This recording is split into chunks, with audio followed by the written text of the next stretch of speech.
उत्तर प्रदेश जिसके बारे में लोग कहते थे कि ये कभी सुधरेगा नहीं, जिसके बारे में लोगों ने मान लिया था कि यहां दंगे कभी समाप्त नहीं होंगे, यहां पे गुंडागर्दी कभी समाप्त नहीं हो सकती, ये कभी विकास नहीं कर सकता। आज देश के अंदर विकास की दौड़ में अग्रणी राज्य के रूप में उत्तर प्रदेश बढ़ रहा है। आज गुंडागर्दी एकदम समाप्त हो गई है, कोई गुंडागर्दी नहीं है। मैं आज लखनऊ से लगभग 1 बजे के आसपास चला हूं, और 1 बजे के आसपास मैं इसलिए भी चला, मेरे पास यद्यपि यहां से एक ऑफर आया था कि आज पवित्र धाम गंगोत्री और यमुनोत्री के कपाट खुल रहे हैं, तो वहां का दर्शन, मेरी इच्छा थी, अक्षय तृतीया का पावन अवसर भी था। लेकिन आज अक्षय तृतीया थी, भगवान परशुराम की जयंती भी है, लेकिन ईद भी था, तो कहीं कोई उपद्रव न हो, शांतिपूर्ण ढंग से सारे कार्यक्रम संपन्न हो। मैं इसलिए 1 बजे तक स्वयं लखनऊ में रहा, और लखनऊ में आपने देखा होगा 25 करोड़ की आबादी का उत्तर प्रदेश, उत्तर प्रदेश में कहीं सड़क पे नमाज नहीं पढ़ेगी, कहीं नहीं।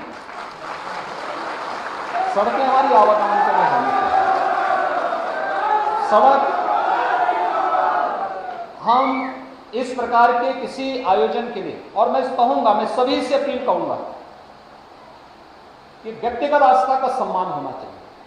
और मैं तो एक धार्मिक व्यक्ति हूं, मुझसे ज्यादा आस्था के बारे में कौन समझ सकता है, लेकिन आस्था का सम्मान ऐसा नहीं होना चाहिए कि हम लोग अपनी आस्था के सामने आम जन की समस्याओं को नजरअंदाज कर दें, कभी नहीं हो सकता।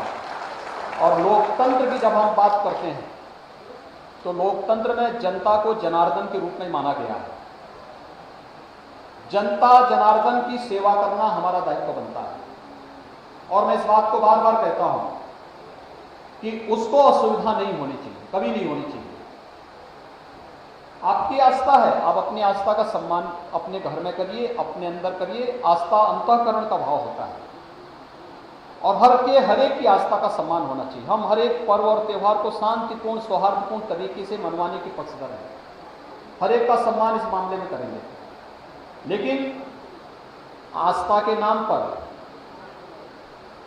भावनाओं के साथ खिलवाड़ करने और जन भावनाओं के साथ खिलवाड़ करने की छूट भी किसी को नहीं दी जानी चाहिए। और इस कार्य को आज उत्तर प्रदेश के अंदर किस रूप में संपन्न हुआ है, सारे कार्यक्रम बहुत अच्छे ढंग से हो रहे हैं। आपने एक और उत्तर प्रदेश के अंदर देखा होगा, ये जितने अनावश्यक माइक होते थे, जगह जगह शोरगुल करते थे, सब उतर रहे हैं। 1 लाख माइक अब तक उत्तर प्रदेश के अंदर उतर चुके हैं। 1 लाख से अधिक माइक, कोई शोरगुल नहीं हो रहा है। आप कोई धर्मस्थल है, उसके बगल में कोई विद्यार्थी अपनी परीक्षा की तैयारी कर रहा है, अनावश्यक शोरगुल में उसकी पढ़ाई बाधित नहीं होगी। कोई बीमार व्यक्ति है, उसके स्वास्थ्य पर प्रतिकूल असर नहीं पड़ेगा।